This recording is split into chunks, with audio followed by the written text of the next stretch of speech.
Hey, welcome. I am Jeff Kingston. I'm the Director of Operations at Marketing 32, where all we do is marketing for dentists. Now, today I want to talk to you about something that could possibly be causing a huge amount of detriment to your practice.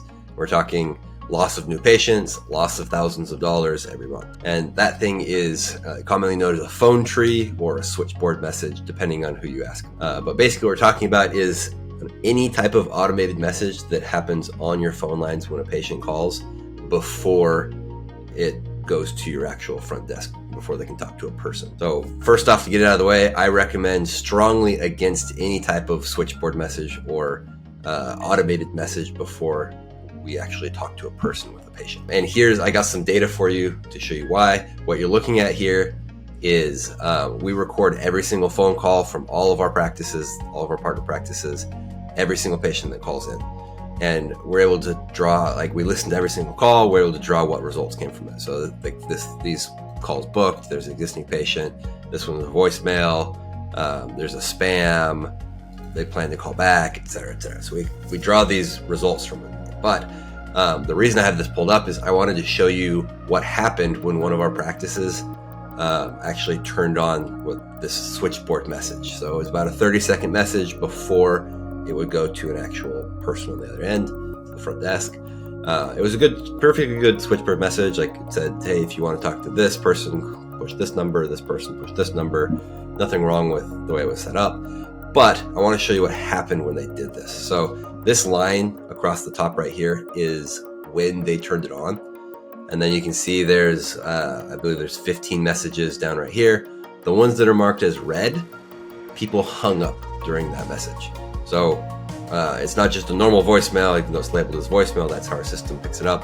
That's how our people who listen to the calls pick it up. The people that we're calling, the patients or potential patients in some cases, hung up during this automated message. 5 of them out of 14. So that's over 30% hung up during this message. So that's a huge, huge problem. Imagine if in your practice you had 30% more people, or imagine if you had 30% less. So that's where it comes to if you are using the switchboard message or this type of automated message before you actually pick up the phone, please, please, please revisit that and look at other options. There are other options out there. Typically, the problem that practices are trying to solve when they do this is large call volume. So first off, congratulations if you have a large enough call volume that you have to worry about being able to pick everybody up or needing to put people on hold. That's a good problem to have because it means that you're busy. But the right solution is not to just say no and goodbye to 30% of your potential patients or potential new patients. So options that we've explored with our partner practices, answering services are out there. You can set it so that after X number of rings, it pushes to an answering service. Definitely highly recommend that. Obviously, you can hire additional staff if you're not able to answer the phones. You could have a dedicated staff member that just answers phones. If you have multiple practices, you can have one staff member across or a set of staff members across multiple practices.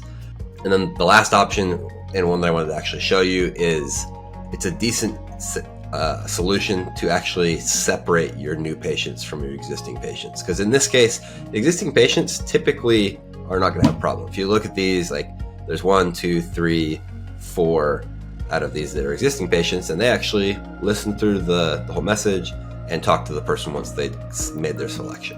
So it's much less likely that you're going to lose an existing patient over having this call tree.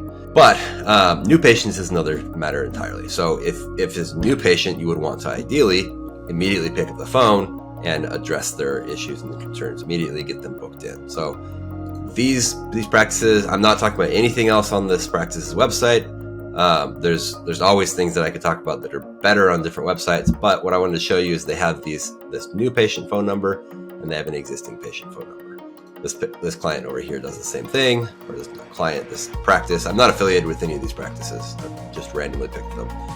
You've got current patients and new patients. So what they've done is they have 2 different phone numbers, one for each, and they can then treat each differently. If a current patient calls in, great, let's send them to that phone tree. Let's let them choose whether they want to talk to billing, whether they want to talk to whoever, or whether they just want to know the office hours or the office address. But when it comes to a new patient, let's immediately pick up that phone. Maybe you have a big red phone in your office that is the new patient phone, and that phone is the priority that is always answered immediately. Anyways, those are the solutions I've got that we've talked through with our clients and our partner practices. I'm very open to any other solutions anybody else has. If you have other solutions, share them down below. Happy to hear what other people are doing to solve this. Hopefully this is helpful for you and you're able to implement something in your practice to regain some of those patients that you could potentially be losing.